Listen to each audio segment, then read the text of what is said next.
All right. Thank you. Hey, thank you so much. Hey, you're doing a fantastic job, bro. By the way, thank you everyone for joining the Unrestrained podcast here on Lexit. Lexit Plus. And remember, a lot of people have been asking us, how do I get in contact with Lexit? How do we, what is Lexit about, man? For the most part, you guys know Lexit is the #1 Latino organization in the United States of America. To get involved, to get engaged, please go ahead and visit www.wearelexit.com and go ahead and join the fight. There's actually a tab where you can say join the fight and then put in your information and somebody will contact you depending on the state or depending on the city. Somebody will contact you and, they'll plug you into a chapter. All right. So I want to welcome everyone, man. Has it been a tough, we just started this whole new year. Inauguration is coming the day, remember January 20th. How many of you are counting time? Well, I'm counting time because, as you know, as soon as before the 20th, we're seeing Sleepy Joe just give out free everything, free this. He's actually already just started freeing everybody at Gitmo. I mean, think about it. He's already freeing people at Gitmo. These are the people, the terrorists that plot to destroy America. He's letting them out free, letting them out, just saying, hey, you get a freebie, you free. And at the same time, he's actually also negotiating on the student loan debt. Remember? Like, we don't have enough debt. He's already talking about he's going to pardon the student debt. So now here we are, more money. Now, but he's saying to all this, his words has been, I will allow a peaceful transition for Donald Trump with the best economy that we have ever seen, the most safe country that we're going to give it to Donald Trump. Everything is going to be up to par, man. But I want to welcome everyone. We do have a panel here. I'm excited to introduce for the first time, man. Izzy's actually here on the ones and twos. So tell the folks what's going on, Izzy. Tell them a little bit about you, bro. Oh, not much. We do the Monday podcast called Talk About It with Alfred, and we do it every Monday at 8 o'clock? 8 o'clock, yes, Pacific time. So every Monday. Yep. Excellent, man. And then in the next one, in the Wheels of Steels, right, in the red, blue, and the red corner, we actually have Pastor Raul Ortiz. Welcome, Pastor, once again. Oh, it's always great to be here and talk about the topics of the day, the topics of the week, and there's a lot to talk about. So I'm looking forward to this session. Awesome, man. Hey, and by the way, before you get started, man, off the hook, we already have people joining on the chat, man. We have people, we have Savage _ let's see, I'm missing. A ver, help me out here. There we go. Savage, we have Force Fed Force. We have Savage _ Macho 69.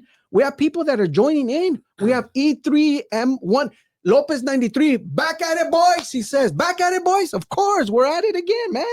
This is an all-time job for some of us, man. We're here about educating the community under the Unrestrained podcast, man. Well, we're excited, man. So where do we start, guys? Where do we start? What is happening? What are you guys seeing? What am I missing that you guys are, that you guys are seeing that I'm missing? Well, we're seeing the wackiness of the Democratic Party and the policies that they've been implementing, and that it has real life effects on everyday Americans. And I think we're also seeing a backlash from most Americans, right? Because this is what the election was about. It was about people saying, hey, what you guys have been promoting for the last 4 years isn't working. So there's some optimism on this side that things are going to get better. What do you think, Pastor? I think you're absolutely correct. There is a lot of optimism, and we're really looking forward to J 20th as the reins are passed on, and hopeful for the rest of 2025. At the same time, the Democrats are completely on the other side of the spectrum, and they're doing everything possible to hand over the reins, just totally disruptive, and really give President Trump a harder time than when he didn't really have to deal with all this stuff that they're doing right now in these last few days, and then just everything else that we're seeing going on with the fires and everything here in LA County. So lots to talk about. 100%, man. But in the good note, man, as you guys know, we always want to bring in a special, one video, man. I want you guys to pay attention to this video, man, because it talks a little bit about how the Democrats are right now. Listen, the infighting that we're starting to see internally between, the Obamas and and the Harrises and, and all these things that are happening, man. You cannot make this up, man. But over the last couple of, I think over the last week and a half, you guys know that Jimmy Carter passed away, right? And we were all in the news cycles. Oh, poor Jimmy, great Jimmy, did a fantastic job. You know what I mean? They totally rewriting history. I lived through the Carter administration. I was just a little boy, and even then, as a little boy, knew that this was like one of the worst presidents. And I think he's actually been voted as one of the worst presidents the United States have had, outside of perhaps the next contender, Joe Biden. Yeah, absolutely. And yeah, and everyone, that was sort of the MO, right? Was that Jimmy Carter was the worst president, and then Joe Biden came along and said, "Hold my beer." Yeah. And he's like, I want that title, and he took it, man. That's a good way to put it. Yeah, Pretty much. Yeah, I mean, I thought Jimmy Carter was the worst. Yeah. Jimmy Carter was bad because he was naive, and he got there was inflation, there was a whole gas prices, and then there was a whole Iran the Iran hostage situation. But at its core, I think Jimmy Carter liked this country, whereas with Joe Biden, he doesn't care, and it's all about enriching himself. And I think that's why you saw how bad things got under the Joe Biden administration. Perfect. No, you guys are working fine. And for the most part, man, that's one of the things. I mean, I remember seeing the guy in the lawn, right? Like before the votes. Do you guys remember seeing Jimmy Carter, like, being wheeled off into the garden saying he can't wait to make it into 100 years old to vote for Kamala Harris? Remember, this is what the news media was telling us. Like, he was so intrigued to make it past 100 so he can vote for Kamala Harris. And to me, that was like, that's elder abuse. Yeah, I mean, the guy was barely even moving, so how did he even make that vote? Exactly.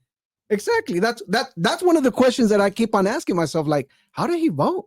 I mean, he was literally, you can tell he was just like, yeah. Like, he was that bad? Oh yeah. Oh yeah. Yeah, he just was like mouth open and just looked up. Man. You know what this reminds me of? Did you ever see the video of there was a lady that took her dead aunt to the bank and made her sign some documents? Did you ever see that?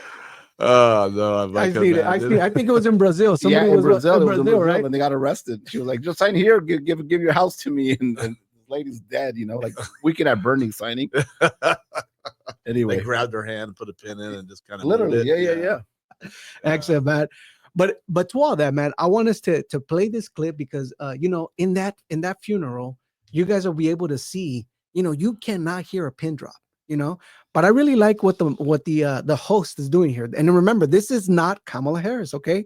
This is just an actor by the name of St. Paltit. She does the actual voice of Kamala Harris, but it's so wonderful made that you you can't just honor great acting and a great way that she puts this conversation. All right, check it out.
Oh my goodness. So I do, Pastor, I do apologize for the verbiage there. I mean, it's just, I know a lot of you saying that you can't see. I do apologize. We're actually gonna we're we could see it over here on this side, but we, for some reason, it was not filtering through. So we do apologize for the feed, but we will make sure. Let's see if we can play it again, and let's see, remove the, yeah, present, but make sure of it. So now, yep, Kamala, yep, there you go. You can see it. Of it, press share. Okay. So now when you maximize, you start it over, and then we'll maximize it. Worst week of my life. Just leave it there. You know, Barack and Trump Ask them if they can sitting see it. next to each other. Okay. Y'all want to play games. Y'all want to play games. Keep testing me. Keep on testing me. See now. I need to hear what they talking about, but Doug is as dumb as he is deaf. This man is as useless as Tim's tampons. I need to hear what's going on. You know, Barack got bigger balls than Michelle for doing this to me. Maybe I'm just overreacting. All right, Kamala, it's game time. Pretend to read and just try to focus on what they say. Maybe Barack is telling him off. Maybe you got this all wrong. I bet he's telling him we can't wait to lock his ass up. You tell him, Barack. Okay. Is he giggling? So first I gotta tolerate the Benghazi bitch getting the Medal of Honor, and now this. All right, you know what? Y'all are already on thin ice. If one person says one more damn thing to me, I swear to God. Oh, the power couple is here. Of course Jill sits next to me. All right, Kamala. If she says some shit to you, I just gotta be graceful, right? I gotta be a joyful warrior. Oh, bitch, you got me fucked up. Jill, I will unburden you. I will unburden what has been. I will unburden. Oh my goodness. That looked pretty real. Wow, that's what sounded. That's pretty good AI. Yeah. Yep. That's AI. It was all AI generated, but at the same sense, that is something that you can feel that could happen. You know, this is what's going on with the Democrat Party, the Democrat Party. The infighting right now, it's so unbelievable. I mean, these people can keep it so well hidden, man. Well, You know you what I know, the infighting is between, there's a certain faction of the Democratic Party that's saying, hey, maybe we should learn the lesson from the election and go less wacky, right? Go more conservative. And then you got the other side that wants to double down on the wackiness. That's what the infighting's about, you know, because there's some people that are waking up. Like, for example, the Adams, right, in New York. He's flipping, and a lot of people, and that other guy too. What's his name? The bald guy with the hoodie. Yep. Fetterman. Fetterman. Yeah, Fetterman. He's kind of flipping too.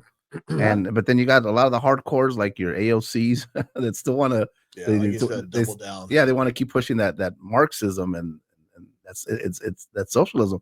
But the rest of the country, you know, outside of California, the rest of the countries, they're not going for it, man. 100%.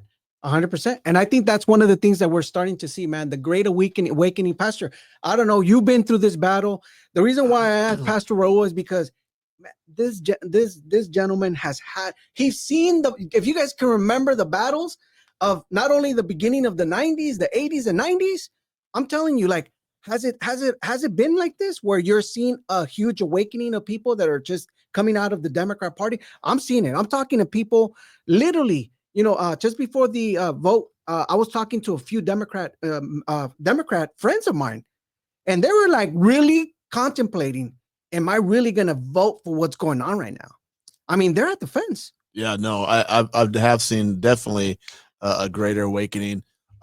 The pain point this election, I think, was there for a lot of people for them to switch and understand what was at hand here, and so a lot of them did switch over to, you know, and voted Republican.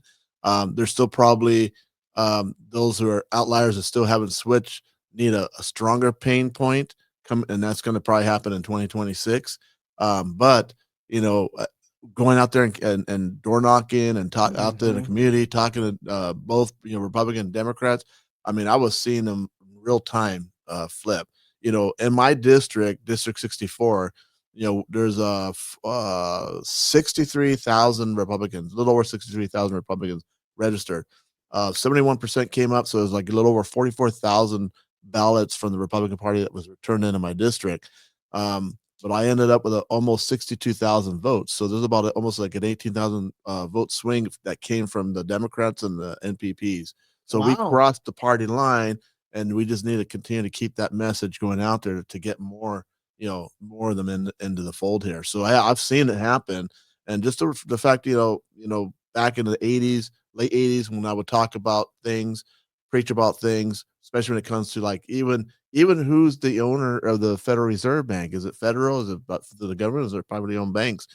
I could talk to about 10 people in the late 80s and 90s, and maybe one or two would know about it. Going into the early 2000s, maybe 3 would know about out of 10. But you go to now, you might have about, it's probably common between 4 to 5 people now, or even maybe a little bit more. They understand who's behind the Federal Reserve Bank. So there has been a great awakening, and people are continually waking up. 100%. And I think that's why we got Ramos Casa for USA. He said, I love the Mexican people. I love the Hispanics. Donald Trump. Claro que sí, bro. I think that for the most part, man, we're starting to see a huge awakening from the Latino people. Think about it. A lot of Mexicans, or a lot of Latino people in general. You got people from Honduras, Nicaragua, that have already tasted socialism. Think about it. In fact, right now, currently, the reason why a lot of people are living their native lands, like, for example, Venezuela, is because why? Socialism, Yep. Marxism, communism.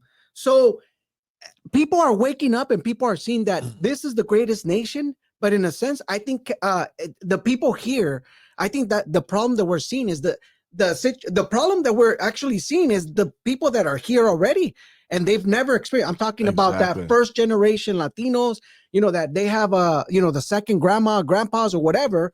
They have never experienced socialism like we have. Yeah, no, I agree with that, because back in 2022, when I ran for the first time at MacArthur Park, there was 8,000 Salvadorians there, and it was a big event. And I was fortunate to speak to that crowd. I didn't really know about that, but 8,000 Salvadorians, and they were all strong Republicans voting for Trump. They were behind Trump. They wanted to get him back in office. My wife, she was born in Nicaragua, and they fled their country to come out here. Her whole family. She, I think, came out to America when she was about 4, because the communists invading, and her family is pretty well off in Nicaragua, but the communists came in, they took everything away. So they're all very strong Republicans too, the Nicaraguan community. So you start to find, like you said, all these people who came over from their country, who got taken over by socialism and communism, even a lot of the Asians.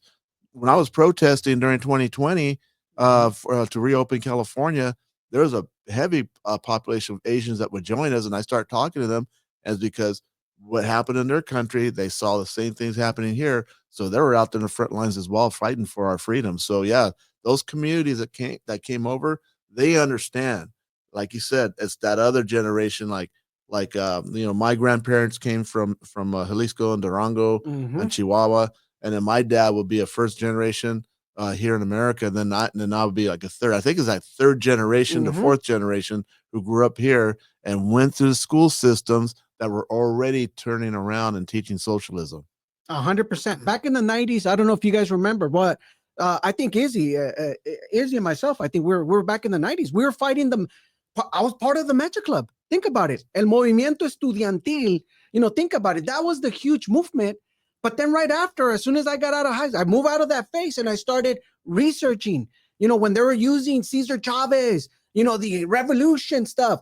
And I started actually doing my research. I started seeing that this thing was propagated in the beginning from 1917, from the movement from, Russia, into the revolution that moved it, the huge revolution movement that was introduced into Mexico through the revolution that, that actually built, like President,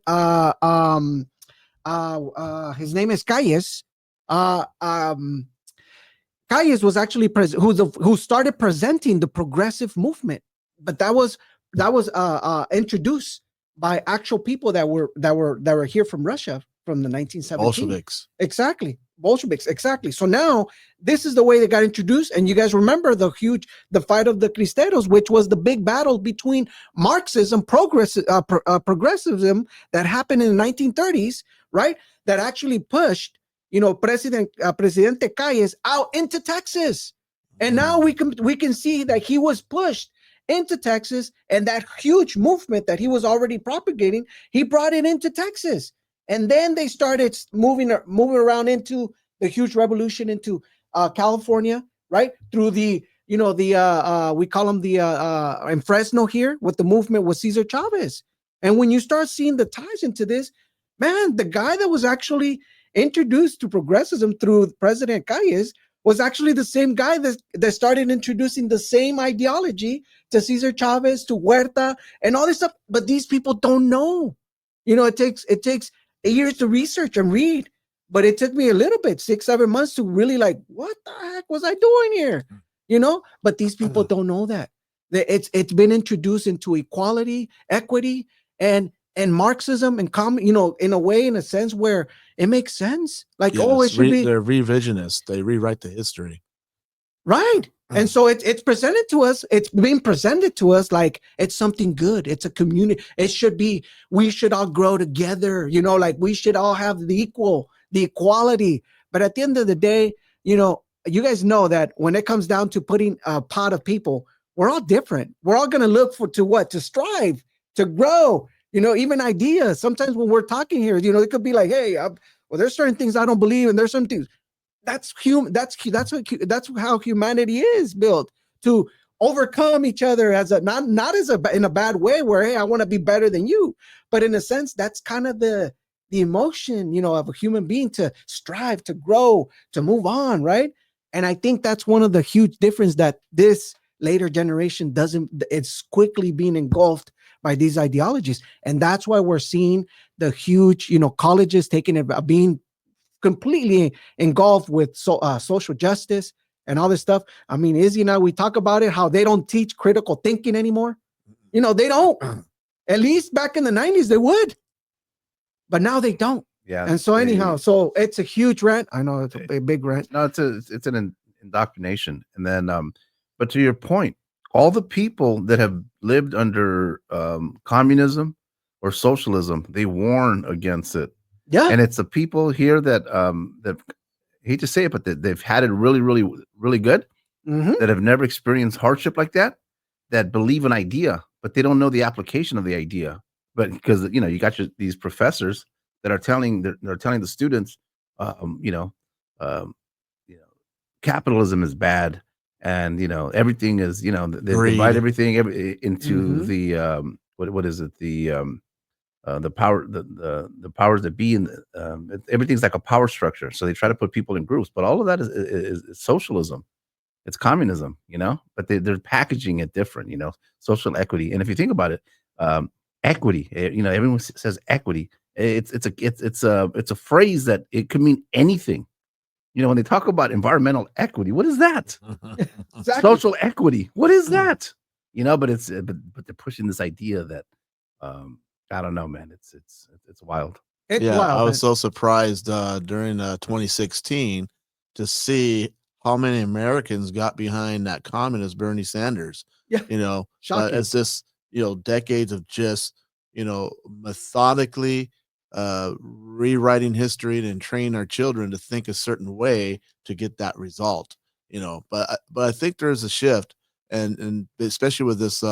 The numbers that came out with that certain age group of 18 years and older, I think that's that percentage. The Gen Zs. That came out and actually voted for Trump. And I think a lot of that work, kind of have to give credit to Charlie Kirk's movement, going into these colleges and just kind of, and you see more and more as he's talking to these kids behind those ones that he's always putting on the video. Behind them you see all the mega caps from those other kids. So he's really developing a movement. I've been to one of his things, and man, I was so encouraged. I think it was about a couple of years ago, and it was just all these young people. It really gave me a lot of hope for the future. So yeah. And that's one of the surprising things is that Gen Z is conservative. The generation before that, the what is it, the millennials, right? Millennials. They kind of swallowed up the whole. All the woke stuff, But this newer generation, and I think it's because of social media, and I think like Kirk, and I think more people are getting information from online versus the mainstream media. 100%. And this is one of the big sort of wake-up calls for the Democrats, right? They were like, man, we should have used social media a lot more effectively the way Trump did, right? Because you saw Kamala decline to go on to Joe Rogan, and that was such a bad That was a bad that call, was such a man. misstep. Well, I think she was in a catch-22 because if she would have went on there Exactly. by herself She with would've no got- notes, Yeah, she would have You know, it's almost like, you know what, we don't want to expose her that much. Let's keep her out. We'll take the Exactly. lumps. Yeah. just think about it. When she talks in her rally, she was only talking for approximately 25 minutes. So can you guys imagine trying to have a conversation like back to like you know, Trump, 2 like, hours. you know, Trump would be doing 2 hours. No, it's easy. Yeah. And the guy could talk, like he could be like, do you guys remember the part? He tells you, he gets you into this, like, I've been there, I've seen the house, and it's so beautiful in there. And then you're like, bro, you know, I saw Joe Rogan a couple times trying to will him back in. It's like, all right, let me ask you this, you know, answer this. Yeah. Yeah, he's funny. It's funny. I saw Trump was at a press conference. He's asking those questions. He goes, don't you like the way I answer all the questions? He goes, the last administration didn't answer any questions, right? And then he goes, and then one of the reporter goes, yeah, actually, you answered the most questions than Joe Biden ever did. Exactly. But he's just like patting In 4 himself on the years. back. Yeah, that was so funny. Oh, 100%, man. Hey, and for the most part, man, I think that's one of the things why I love having these kind of discussions here through Lexit, man, because it's important to educate. I love what MAGA Woman says. In the 90s, they started the AVID program to get all the black and brown kids into college so they can be indoctrinated. All you had to do was a 3.0 and you have a free education 100%. So this is back in the 90s. I remember that because I remember back in the 90s, I would have so many representatives from all these colleges come in and they were just looking for, you know, 2.7, 2.8. That means that everybody, you know, getting a C, a D, you know, no A's. I mean, think about it.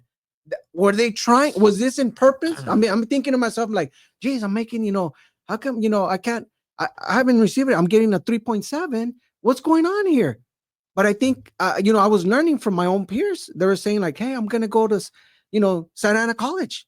And I'm like, bro, you're hardly here. You know, I'm thinking to myself, like, you're never here. So, you know, in a sense, you know, we were joking around, play with each other, but they were doing that behind the scenes. They were grabbing. I think because they've, through our educational system, and as they really started to dumb us down, and then going into college and getting those vulnerable ones, really, they at that point, you know, they're getting below a 3.0, they're a lot more prone to be indoctrinated and not question because that's a good point. Yeah, they've been taught through from K through 12th how not to think, but what to think. They didn't teach them critical thinking. They taught them what they need to think. So and now you're taking that huge population and getting them into the training grounds of a indoctrination camp called college, universities. Now they're going to really capture their minds. And then also they started getting rid of standardized tests. Oh, right. Right. That's true. That's true. And you know, like even like for law school, right? A lot of places they got rid of the LSAT. Oh, yeah. It's like, come on, man, you're gonna be an attorney, and exactly, you should at least be able to pass the LSAT, right? Or even the teachers, right? Some of the teachers are, the CBEST. It was a CBEST, yeah. CBEST. But the teachers, some of them were like, hey, you guys don't even have to be tested for math anymore or reading. Teachers, come on now, like they should be a standard. Right. And talking about standards, man, I think for the most part, we're onto something. I think this was a good segue to jump into our first topic because it's important when we talk about standards. And I think for the most part here, we're going to show you guys a brief interaction between the Democrat Party and Pete Hegseth. I can never mention his name. But in this conversation, you got Elizabeth Warren, right? Pocahontas, aka Pocahontas. I was gonna say it, and you know she's jumping in, but she comes in blazing. And you guys know the Democrat Party, their main primary objective is to make you look bad. So she's coming in blazing with a bow and arrow and tomahawk. Exactly, she's ready to go, right? So we're gonna show you guys a quick video in regards to how this conversation goes. But I want you guys to start using logic a little bit, just so you can see what we see here. I want you to pay attention to the questions that she's asking and the answers that he's giving, if he's allowed to give any. But pay close attention to this interaction and we'll discuss about this. Okay, here we go. Thank you, Mr. Hegseth. Senator Warren. Thank you, Mr. Chairman, and Mr. Hegseth, thank you. Thank you for your service. So if you're confirmed as Secretary of Defense, you will oversee our military, including about 250,000 women who currently serve on active duty in the Army, the Navy, the Air Force, the Space Forces, and the Marines. And I have serious concerns that your behavior toward women disqualifies you from serving in this role. Now, I've been trying to get answers from you for quite some time on this. You haven't wanted to meet or to answer any of my questions. So we'll just have to do it here and dive in. I want to pick up on some of the questions asked by Senators Shaheen and Gillibrand and Hirono. And I just want to make sure we have a list of some of the facts that I think are undisputed. I'm not going to talk about anonymous sources. I'm just going to quote you directly. We've got the video. We've got it in print. So going back to January 2013, you told a Fox News interviewer that women in the military simply couldn't measure up to men in the military, saying that allowing women to serve in combat roles would force the military to lower the bar. You picked up on that same theme in 2015, making remarks on Fox News, referring to women in combat as, quote, it would erode standards. June 2024, you said on Ben Shapiro's podcast, quote, women shouldn't be in combat at all. And then, of course, we've talked about it in 2024. You published a book, and you say on page 26 of your book, we need moms, but not in the military, especially in combat units. Page 48 of your book, you claim that women should not be in combat roles, because men are distracted by women. And then 10 weeks ago, you appeared on the Sean Ryan show and said, I'm straight up just saying we should not have women in combat roles. Now, I presume you recall making all these statements? Senator, I'm not familiar with the article you're pointing to in 2013, but it underscores my argument I've got the completely, because video. in that 2013 argument, I was talking about standards. No, Standards got- are what it's always please, been let's about. All right. Okay. So here you are, right? So here you are, Pocahontas right here, laying out the facts, right? She's quoting things that she's caught, Pete talking about in 2013 in regards to military women being in combat, right? So he's pretty, for the most part, before him being even nominated, he's out there, he's speaking his mind, he's saying the truth. Think about it. This is a guy that understands the military. In fact, he was in Afghanistan. Was he in Afghanistan? Was he part of? I don't know. I think so. So, he was in the military. He's been in military for many years. Okay. So he understands this is what the guy breathes. So he understands the disadvantages, advantages. Not only does he oversees, maybe his battalion or even the group that he's training, but in a sense, he has a clear view of how war is and what are the discrepancies in between soldiers. So he understands the differences between genders. So when he's out there speaking this, he's not lying, right? Yeah, and it's another thing that she did that was really slick. She says, I'm concerned about your behavior towards women, but she never gave an example of any behavior that he had towards women. Their statements. She was attacking his opinion or Yep. his viewpoint. But see how slick? She says, I'm very concerned about the behavior you've had towards women, but she never gave an example of what he actually did towards women that was harmful. Mhm. And that's what they do. They lie, man. Yeah, I would have just rebut it back. Well, prove me wrong and listen to military yourself, and we'll send you in the front lines of Ukraine, and then within 6 months, and then you tell me.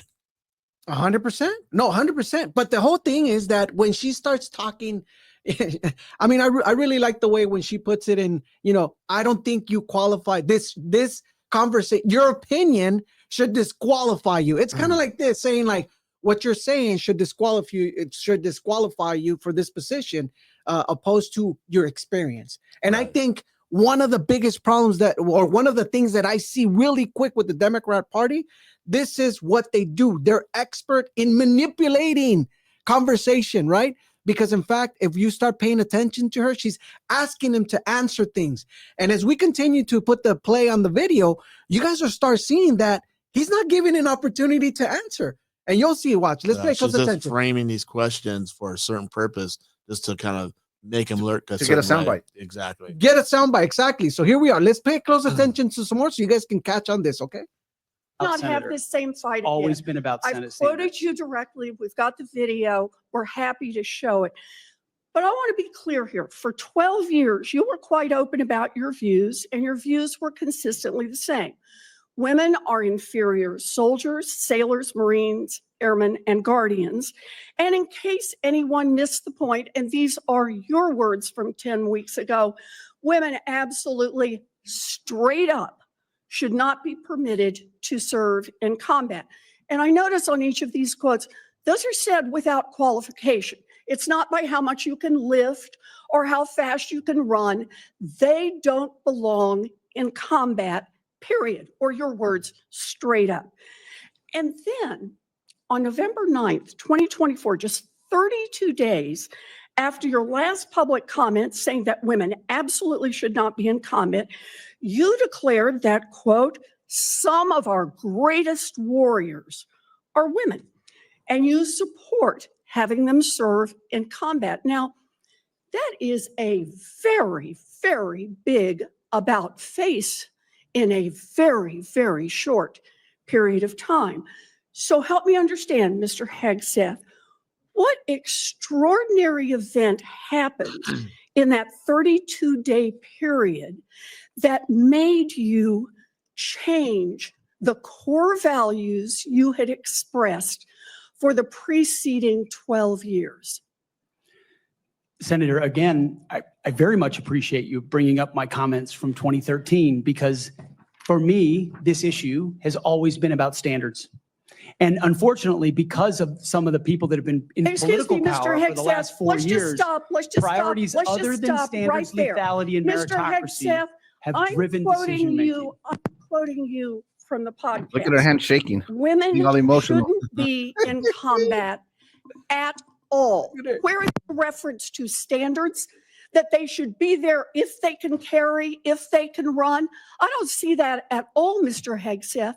What I see is that there's a 32-day period in which you suddenly have another description about your views of women in the military. And I just want to know what changed in the 32 days that the... All right. So there she is asking questions, right? But she won't let him answer. Yeah. I mean, in fact, if you pay close, she's unbearable, bro. Imagine that. I know. I'm like, I would have said, sis, I go, see how you're shaking right there, getting all emotional? That's why women don't make good soldiers. Imagine you like aiming at the enemy, you're not going to be a sniper. Exactly. So to this whole sniper, 0 kills. 0 kills, right? Yeah. Yep. To all this, I mean, as we pay attention to this, we have to understand what she's trying to plot. Okay, in a sense, she's trying to pin him against his own statements that he said. But again, if you allow him to answer, he should be able to answer you and tell you, listen, there's differences. Anybody that's in the military, right? We all know we have people. I have family members that are military, and they say this their own, even though they're women. They'll say, hey, there's things that I can't do as women. There's things that I can't handle, even being a military person, right?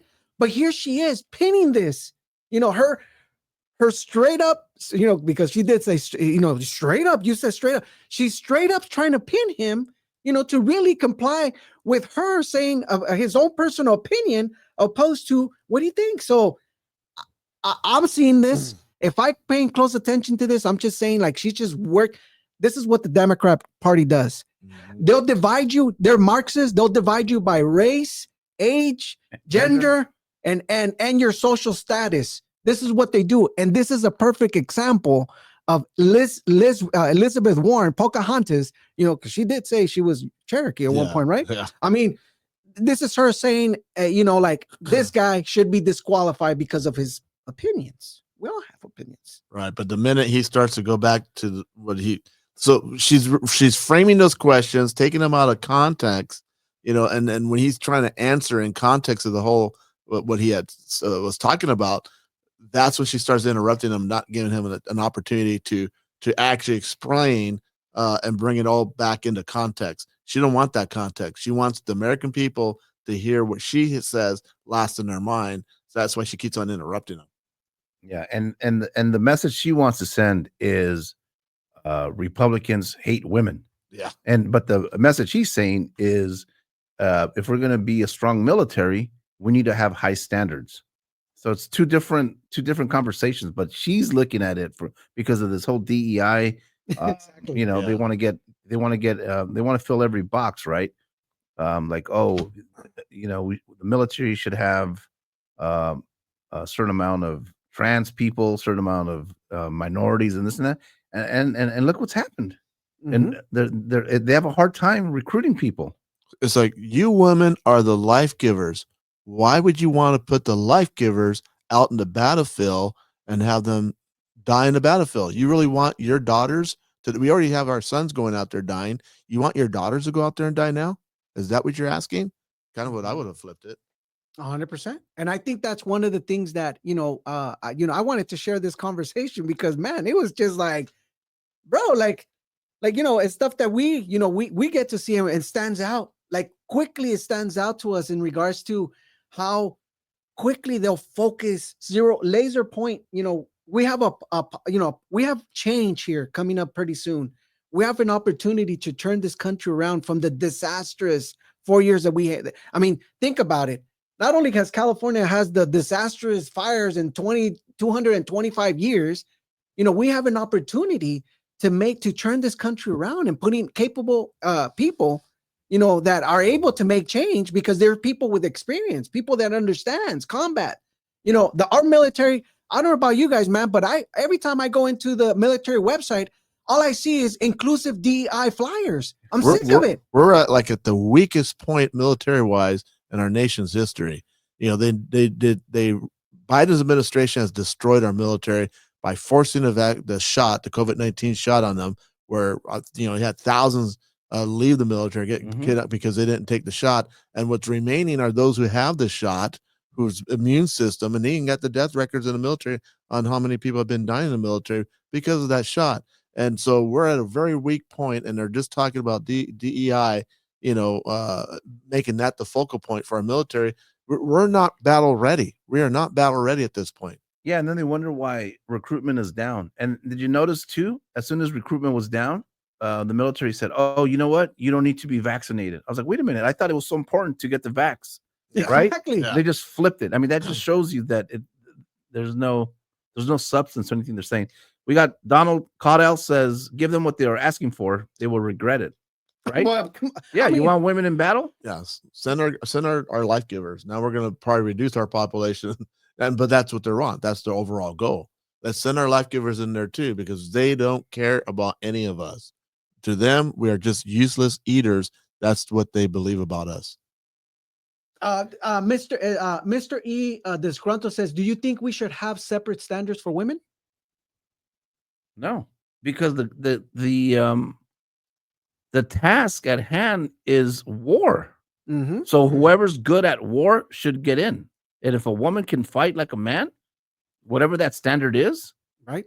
that's who should get in. Exactly. And by all means, I think if he would have been allowed to answer, and again, I'm just speculating on his answer. If he's a well committed as congratulated as he is, I think he's a well balanced person. I don't think him saying, "Hey, listen, women." I mean, there's certain ones that are optimal.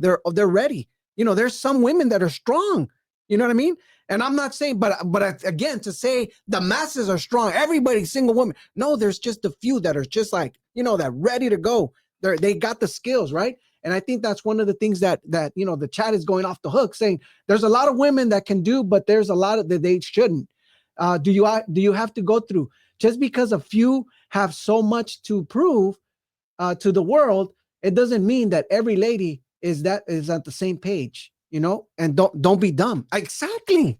You know what I mean? Set the standard, keep the standards. If they can meet that standard, then that's one thing, but don't lower the standards so they can be in it. Exactly. And that is what DEI has been doing. It has been dumbing down our military, our schools. It's dividing everybody based on race, gender, social, contract. It's like we're going back to the 1960s, MLK times, where we're dividing people by color. You know what I mean? And I think that's one of the things that we should move. The United States should run quickly from these, it's like going back.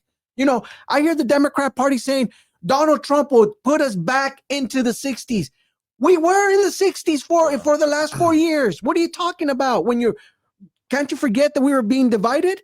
Weren't you the ones who were giving out, saying the unvaccinated, this is all the unvaccinated fault? It's might as well just say every, Asian, Black, or Hispanic or whatever, you might as well, because you were calling people by, the unvaccinated's fault. You know what I mean? Like dividing people.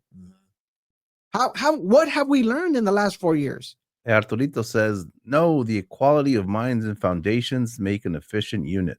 100%. I agree. And Donald says they will regret it. Hey, bro, what's the call-in number?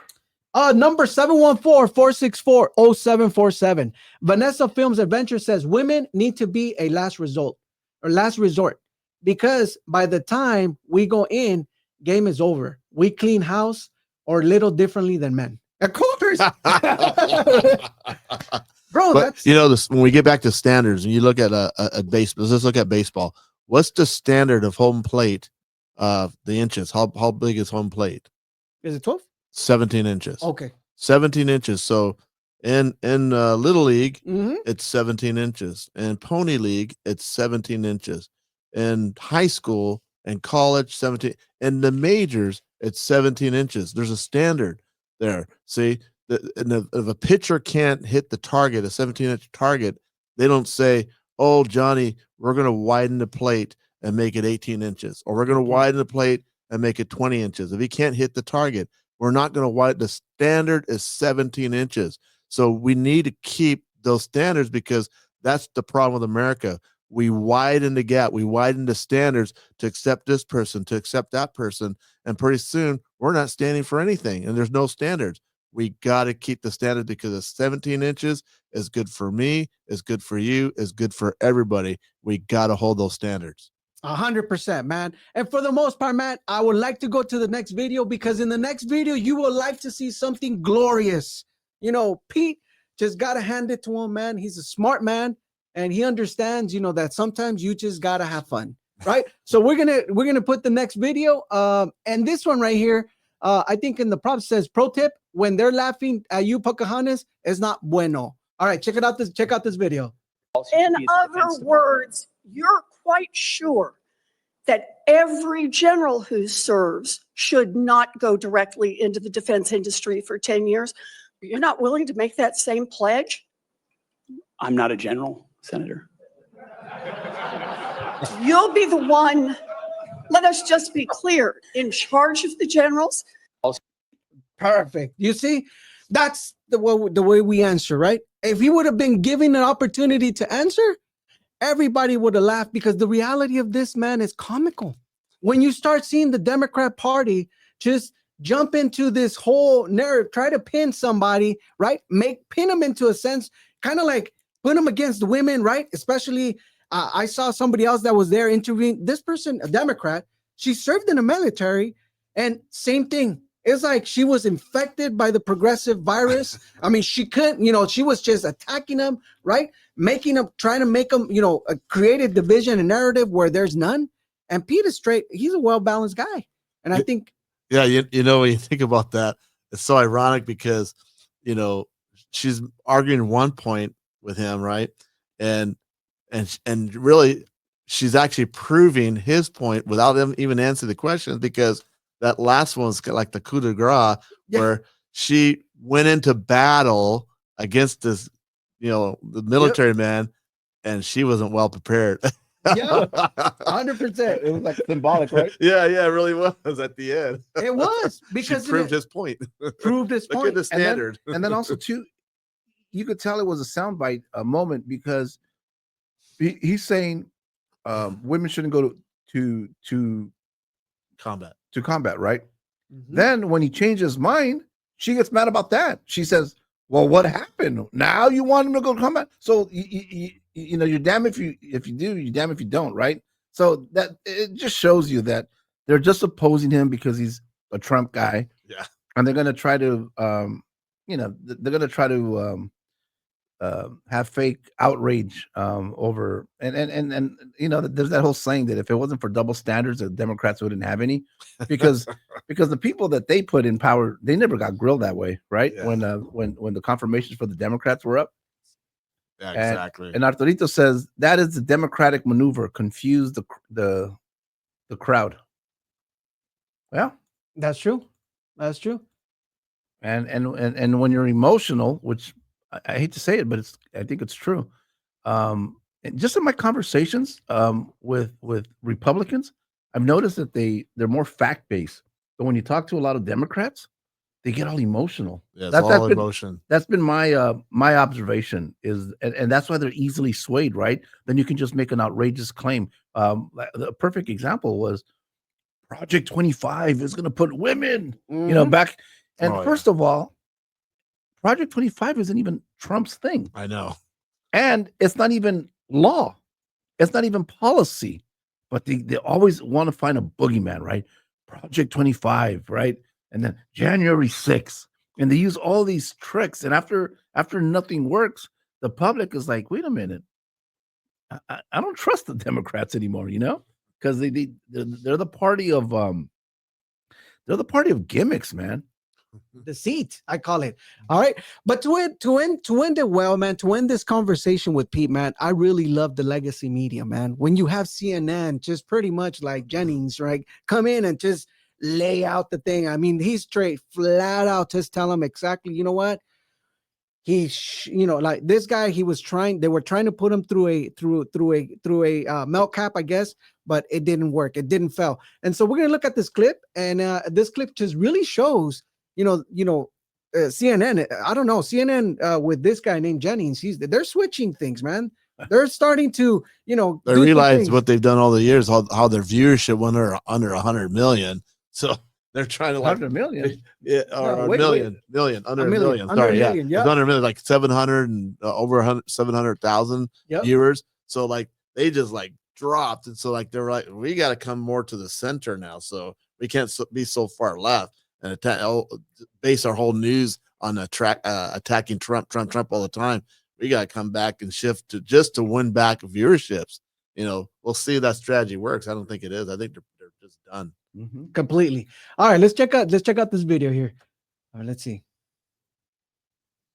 There you go. Well, in short, I think Pete Hegseth kicked their asses today. I mean, it wasn't even close. They didn't lay a glove on Hegseth. No mistakes, calm, cool, collected. I mean, before the thing even started, you had this like Code Pink, protester freak show trying to disrupt the hearing. That's the Democratic base, by the way, which probably explains why the Democrats on the committee acted in such a bizarre and unprofessional way. I was appalled at some of the way these senators handle themselves and some of the lines of questioning. I mean, Tim Kaine sounded like a sex pervert in his questioning of Pete Hegseth. Blumenthal, who lied about his service in Vietnam, questioning Hegseth's qualifications.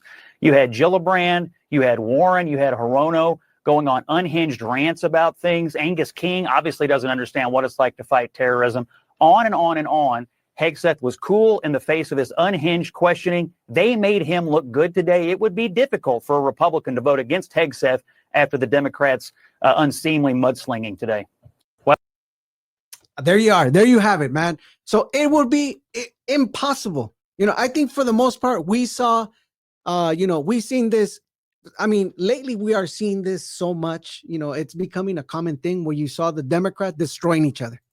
You know what I mean? Because they came in blazing, thinking that they were going to grab them with sound bites, grab them with all this stuff. But at the end, man, common sense. The guy was well balanced. He came in strong. He provided some good, insights into his expertise and experience. Because at the end of the day, this is what we want. We need somebody with the experience that he has to be able to not only assist, some of our military men, Navy, right, the Army. I mean, the recruiting numbers are suffered over the last 4 years because these guys have been destroying, the military. Think about it, putting them through on purpose. Putting them through these DEI programs. All these festivals, right? Think about it. Coming out day for the military. Come on now. And wasn't one of the main people, one of the military people in the cabinet, like a guy that wore a dress? Yeah. Oh yeah. That was the help guy, Freak right? Was show. it? Yeah, I I think it was. don't remember his name, but Yeah, it was. Yeah, one of the. like Yeah, blonde hair, Yeah, kind of yeah, long. with the curly hair. Yeah, yeah, glasses. General Levine or, It's- or so, I mean, it was guy, but everybody was like, "Hey, you got to And call." then China and Russia's laughing at us, bro. Oh, Yes, They're looking at it. It's like, oh man, let's go to war because who are we gonna fight? yeah, exactly. right now is the most opportune time that we have against America because their military is destroyed. They've been disseminated over the years, and we're at the weakest point. So now's their opportunity if they want to take it. And that's a scary thought because the enemy's within with that open border. They got their soldiers cells all over peppered throughout the United States. So yeah, they're just waiting to pounce on us before Trump could get in and start to rebuild the military and undo what all that Biden did. Yep. Arturito says, "Oh man," he said, "Geez, you guys just read it, man." Yeah. Hey, give us a call. Hey, Arturito, didn't Arturito Oh say man, I you give us missed a it. call? Yeah. Oh man. Okay, man. Hey, well, listen. To it all, man. We want to jump into the next, man. As we do the same way to the next, man. I don't know. As we continue to learn more about the fires, man, we know that a lot of art. I mean, a lot of actors have been affected by the fires, and I think we've been talking about it in our last yesterday's podcast or stream. We were talking about this, but in this occasion where we have Mel Gibson giving us his own account of what happened. I mean, think about it. The guy was in Texas with the Joe Rogan Experience podcast, and in the midst of that, he knew that his house or his neighborhood was, being ravaged by fires, and he still took, a leap of faith and left, right? And he left. But as on his return, of course, he found out that he was one of the affected actors, that got, so his home was was burnt, right? But in this interview with Fox, he gives a little bit of not only an emotional and how a lot of things that he's mentioning, he put it like more like towards the spiritual, like, hey, it was meant to be. If it happens, I wasn't there. I'm glad we did not lose any life because at the end of the day, that's what we want. Material stuff we can probably make or rebuild. We can't say the same thing for Lahaina, Hawaii, but in a sense, here is different, right? Here we are in a blue state where there's a good possibilities that a lot of these actors will rebuild. But in this interview, I want you guys to pay attention to what he says because I like the last part because I think he's saying some things, and I think we need to pay close attention. All right, let's add the video and pay close attention to what he's saying. Threatened us, 200 meters away on the other side. And of course, the wind shifted and it came in and whipped and got us from the other direction. So it was an interesting. You've heard the. Go on. You've heard a lot of people say a lot of things about these fires. Obviously, the winds were horrific, but they were predicted. I know that last weekend, like Friday, Saturday, Sunday, they said this could be tragic with these winds if any fire starts. Sure. Do you believe in what you know so far, anything could have happened like this? Yeah, well, one always suspects that this might happen, but one thinks that the resources, and the capabilities of the men and women will be on standby, that they'll be able to cope with any situation that comes up. But apparently, some people were asleep on the job, mainly our leaders there. But, that's something they have to live with.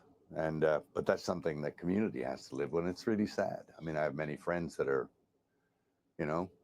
looking for a place to put a roof over their heads, and kids, and they're traumatized. So someone should answer for it, but we'll see. I think we know who the culprits are.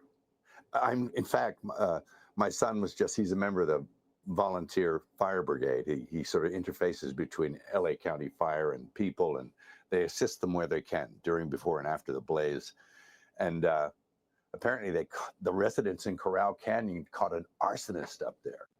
And the guy was all tooled up with fire gear and equipment and stuff like that, and ready to go. And he had been lighting fires, but they corralled the guy in Corral Canyon and gave him to the police. So Yeah, There are apparently people that actively yeah, going around looking for yeah, these conditions. Yeah. yeah, apparently Mel, that individual was never charged. It's a very confusing set of facts because apparently he was reportedly trying to light things on fire, but it's not the fires, I guess, that they I mean, it all seems very bizarre, but they have not ruled out that arson could have started the first fire. I mean, there's obviously still investigating this, and at the same time, Mel, there are numerous complaints, as you alluded to, that the fire hydrants did not have water or water pressure, and the LA fire chief herself reacted. Watch this.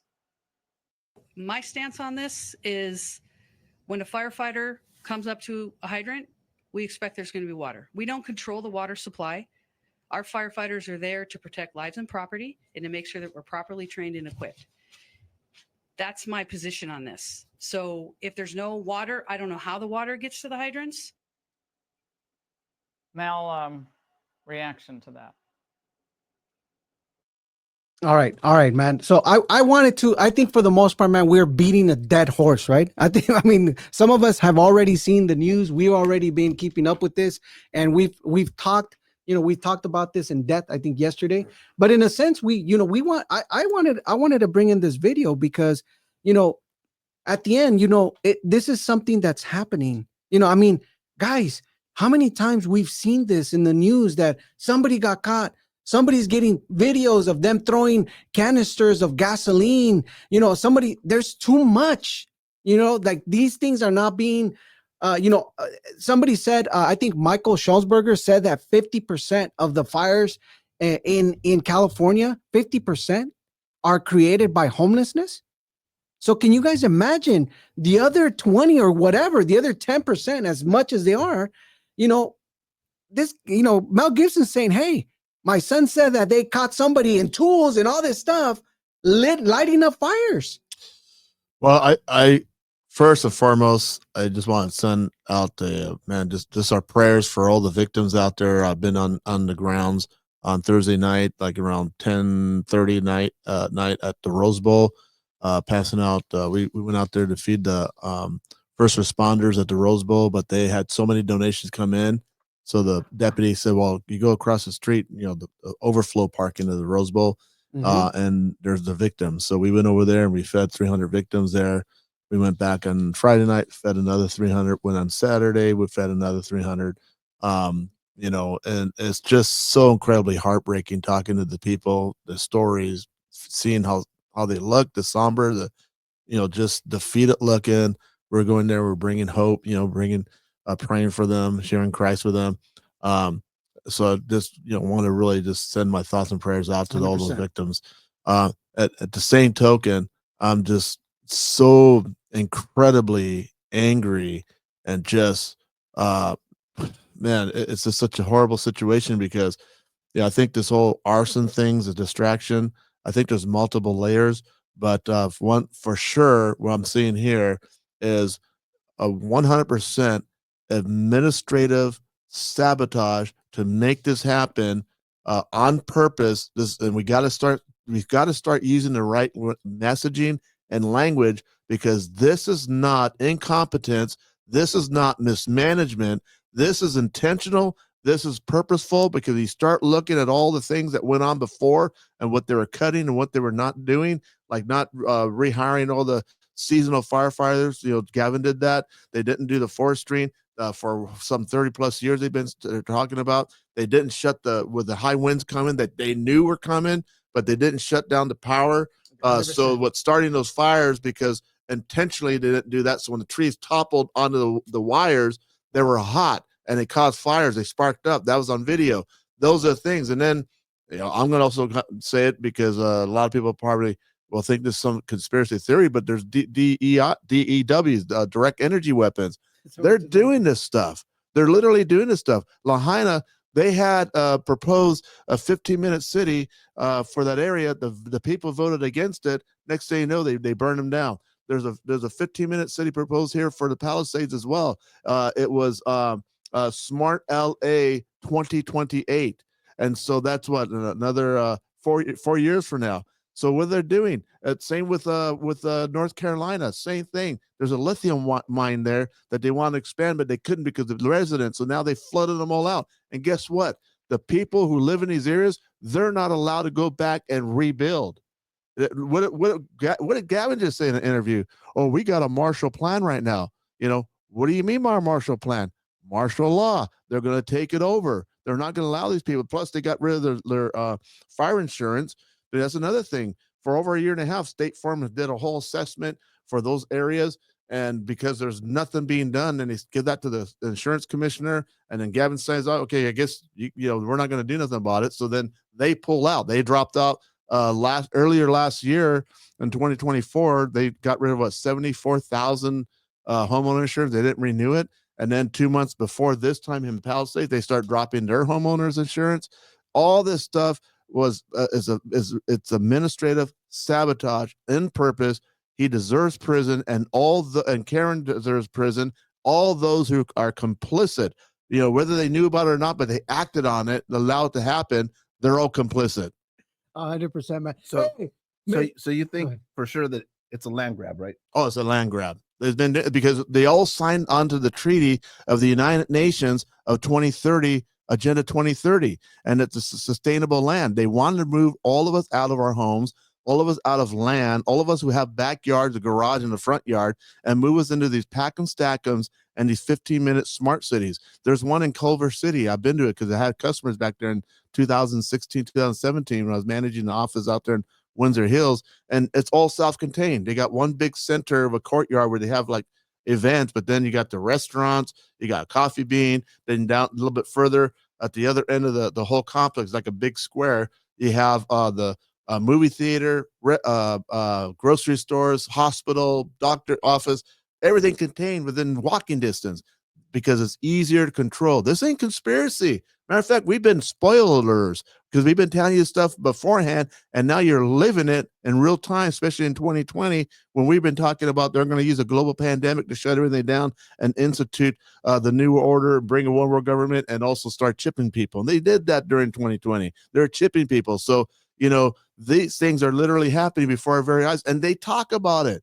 They talk about it openly, but they distract you with so many other things that you're looking the other way instead of looking at what they're actually really doing. So, yeah, I'm very hot about this subject because I hear Trump talking about this incompetence. I hear other people talking about this.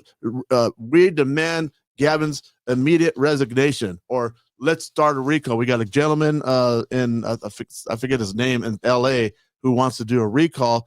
Forget the recall. Our elections aren't even fixed yet. They're still cheating here in California. That's why none of us candidates won. Most of us, the vast majority. So, we have these issues and they want to do a recall. No, there's no recall, no resignation. Throw this guy in prison. That's where he belongs. And all those who played along with it, whether they're useful idiots or not, they were complicit. And the mass murder of people who died in their homes, I think the last I heard was about 10 of them in Palisades. 24. 24 now. The number's going up, and it's going to go up as we find more and more rubble and sift through it and find more people who are murdered by these murderers because they don't care about any of us. Like I said earlier, all they do is that they in their own verbiage, they call us useless eaters. That's why they want to reduce the population by over half, and ideally by only have 500 million, as the Gilda Guidestone said over there in Georgia, 500 million left. That's what they want, and all those will be chipped. Wow. That's my rant. That's good rant. No, we got Mr. Somebody said Mr. Joking around. I think it was joking around, Mr. Keep it going. Oh, Mr. Disgruntled says you were doing so good. Oh man. Hey, but listen, to this credit, man, check this out. Okay, so pay close attention. Right now, Pastor Rose just mentioned some stuff. This is a money grab. Now, come on now. I want you guys to think outside the box. I'm seeing all these messages that you're saying, hey, they got to think outside the box. We got to think outside the box. You've been saying this, but check this out. You guys let me give you guys an update of what's going on with Aurora, Colorado. Do you guys remember that one conversation many, many moons ago, right? Where we had the news saying, this is not happening. We had the city manager coming out and say, This is just fake news. This is not happening, meaning we don't have Tren de Aragua, the most dangerous gangs from Venezuela attacking our communities here. That is not happening, right? That is not happening, right? Even we had the chief saying like, hey, it's false, that we don't have it. We don't get those calls, right? Well, let me give you guys an update of what's going on over there, okay? Now, you pay close attention to the money grab, just like Pastor Raul says here, okay? Check it out and pay close attention to this. People facing charges after a violent armed kidnapping at a troubled Aurora apartment complex that's been in the national headlines. And now a judge issuing an order to close the Edge at Lowry apartment complex, saying it's an immediate threat to public safety. Fox 31's Aaliyah Sims was at a news conference held earlier on today and has more on what's next. Aaliyah. Yeah, Talia, that December 17th kidnapping really shined a light on the crime happening at the complex. Now, today, the chief said out of the 16 people detained that day, 7 of them are directly connected to TDA, but reports show that the crime didn't start there. This is a list of more than 60 calls of service to the Edge at Lowry apartments dating back to September of 2023. Housing is a human right. Fighting for accountability. About a dozen people stood in front of Aurora Municipal Court, rallying ahead of the emergency closure hearing today. From recent experience with another CBZ property that was closed and tenants were only given a 6-day notice, we learned how necessary it is to give tenants enough time to relocate. The city of Aurora asked a court last week for the emergency closure of the Edge at Lowry apartments, which have been the center of national headlines. Police department felt like they really needed to get in control and get a hold of that property because it is being completely unmanaged. The closure to the 60-unit apartment owned by 5 Dallas partners is set to happen in mid-February. By the middle of February, that's going to be 2.5 months that there's been notice that this was coming. Police Chief Todd Chamberlain said the situation has reached a quote-unquote breaking point, referring to the December 17th violent kidnapping. When we did our response back there and we took out those 19 individuals from locations, we found out that some of those individuals were actually involved in the first videotape from all the way back in August. And so again, they were living there, and I'm sure that they were in there still causing harm. 3 of the 19 people were released after determining they weren't involved. The remaining 16 suspects are being held by U.S. Immigration and Customs Enforcement.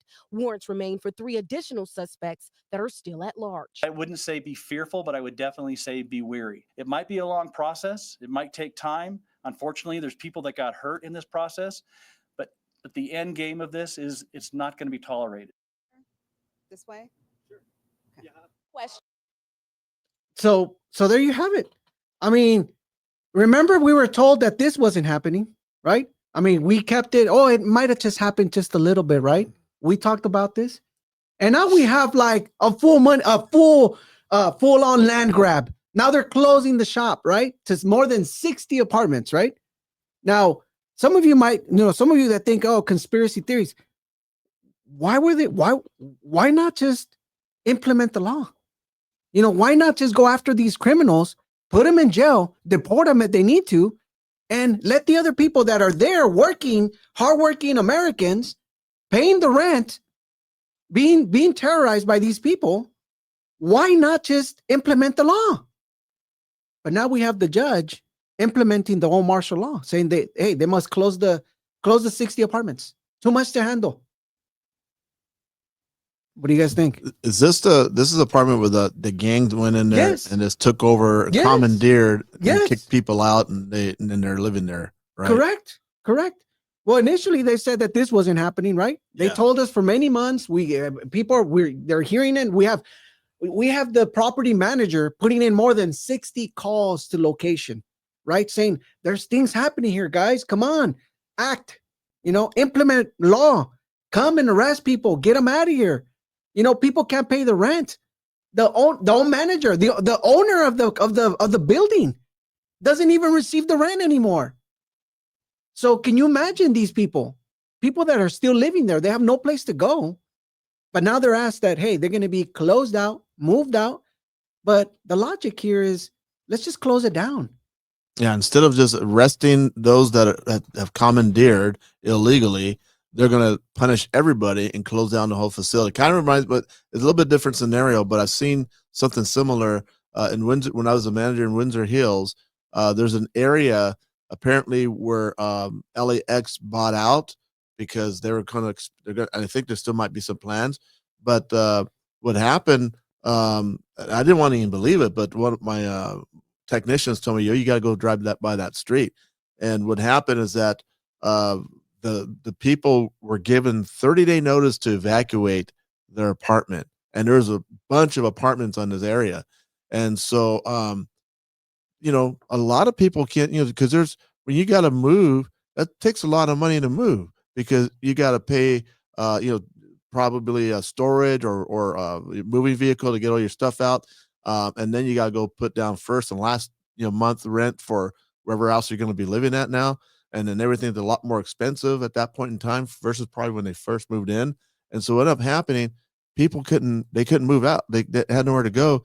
So they literally, they were kicked out of their homes, for one, and then they had nowhere to go. Some had RVs. And so basically when you go drive over there now, you'll see where the apartment complexes used to be is all leveled out, just grass growing there now. And then they put a fence all the way around the property.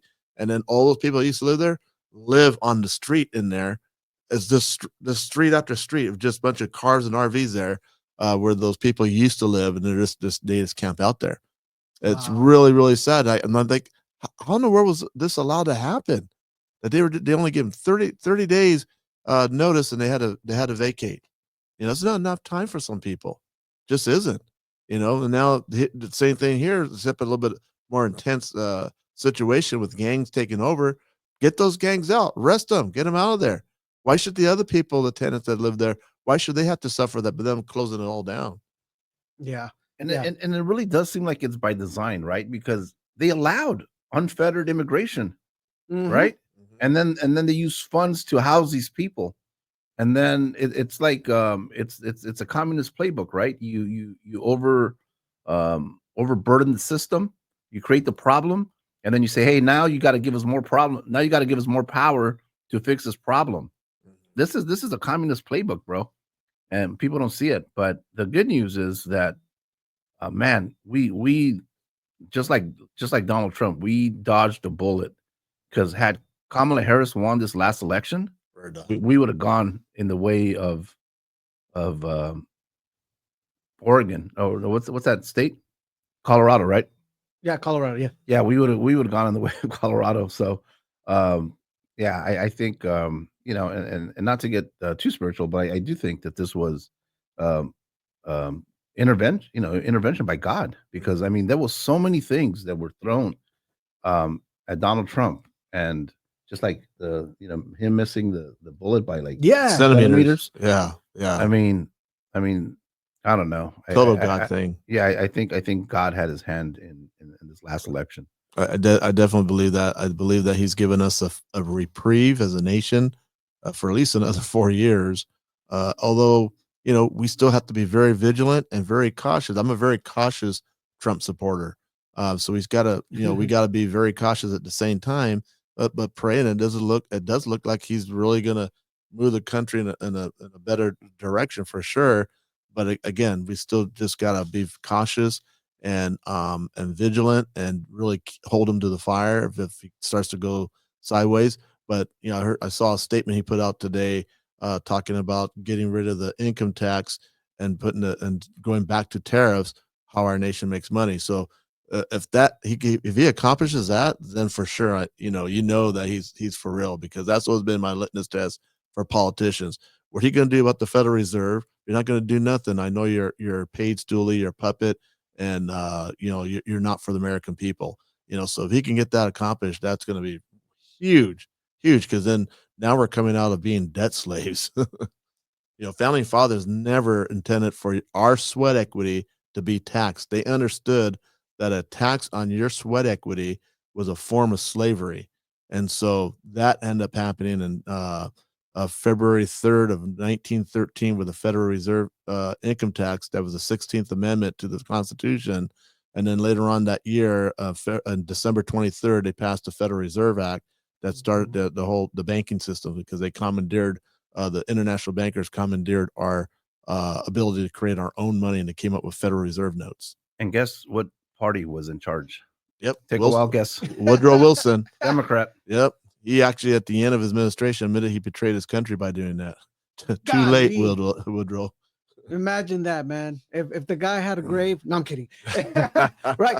I mean, to all this, man, I think for the most part, man, I agree with both of you. I think we are in a path where, the divine got involved. I think that God made us give us another opportunity because number one, with the other party, man, we were heading into some treacherous waters here. Imagine if they're already having, want to approve pedophilia, under mats, right? Minor attractive person. Think about it, and now you're going to have all these people coming into the White House, with males with women parts and all this stuff. Come on now. Remember when they had that celebration for Pride? Yes. In the White House? Yes. I mean, that was a mockery, bro.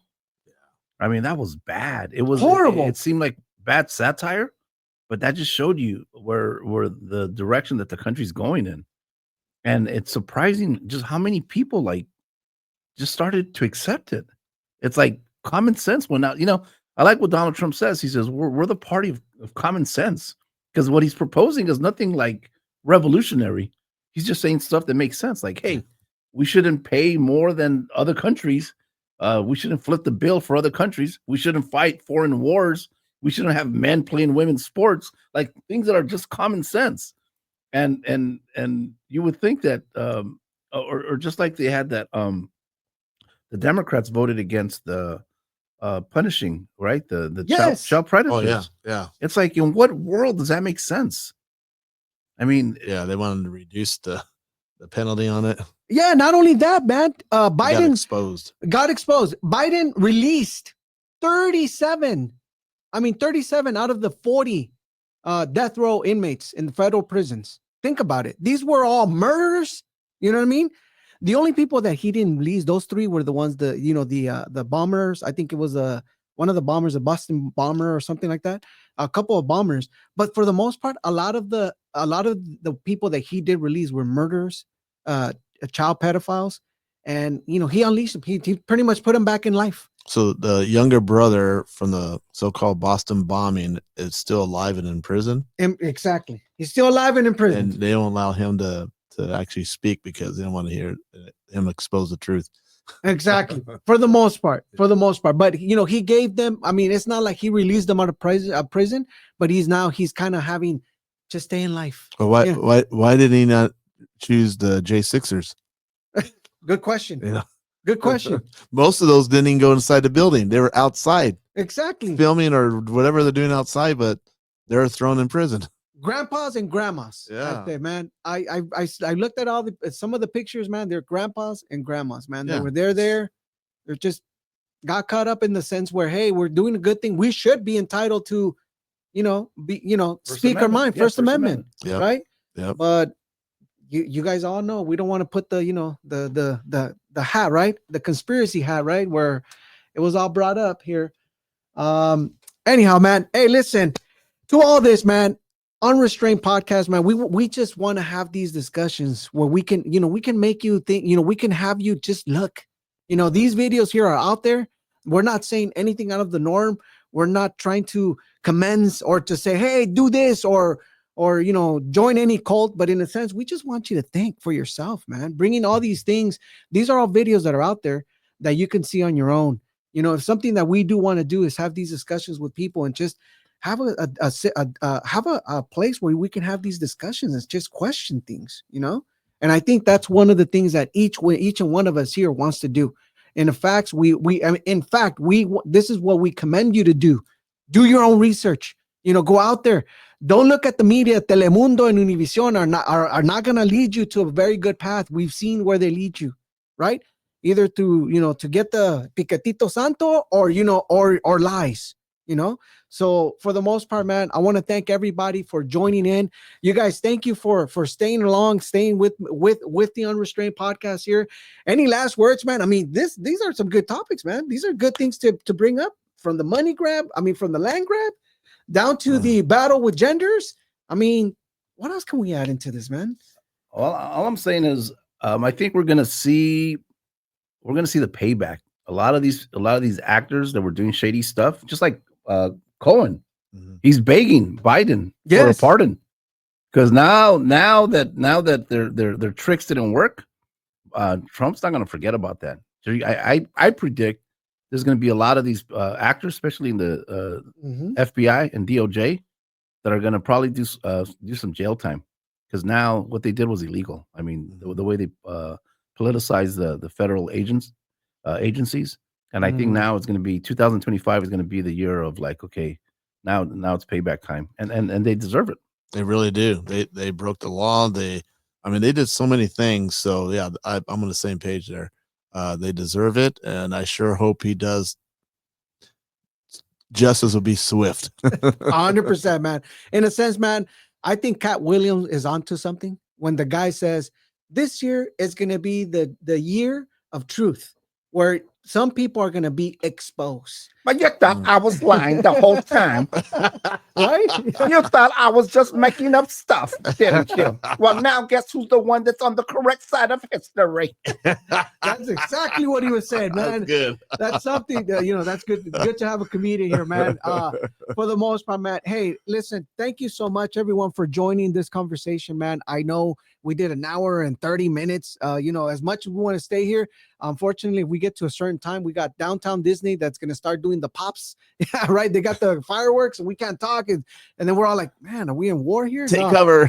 Take cover. Yeah, man. But thank you so much for joining in today's stream, man. We want to thank everybody. Pastor, how do they get a hold of you? How, do you want to, how would they get a hold of you on Instagram or your page? Yeah, they go to my website, which is rollortizforassembly.com, rollortiz4 assembly.com. And there we'll have my links to my Instagram and my Facebook. But that'll be the best way. You can email me through there too as well. Awesome. How about Is Comedy? Where do they get a hold of you, brother? Right there on Instagram at Is Comedy on IG.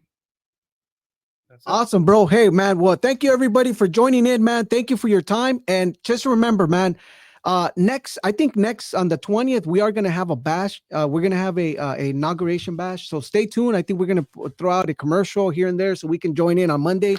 And then we're going to have a good time, man. Not only are we going to be paying attention to what's going on, but we're going to have a good time. So stay tuned.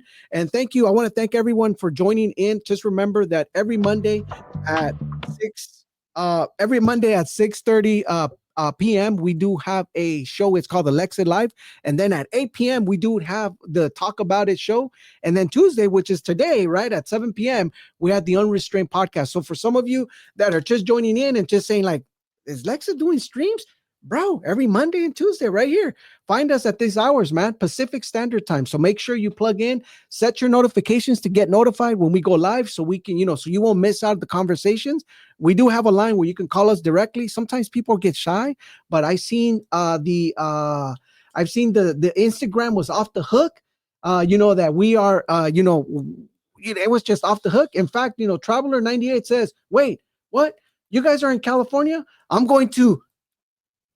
Maybe he meant to say he's going to scream. But yes, brother, there is the remnant in California. You know what I mean? Right. We're here in California. We're staying firm. We're in the southern part of California. We're in Orange County. We're in OC. Orange County, I think, is the most conservative county in California. So there's life here.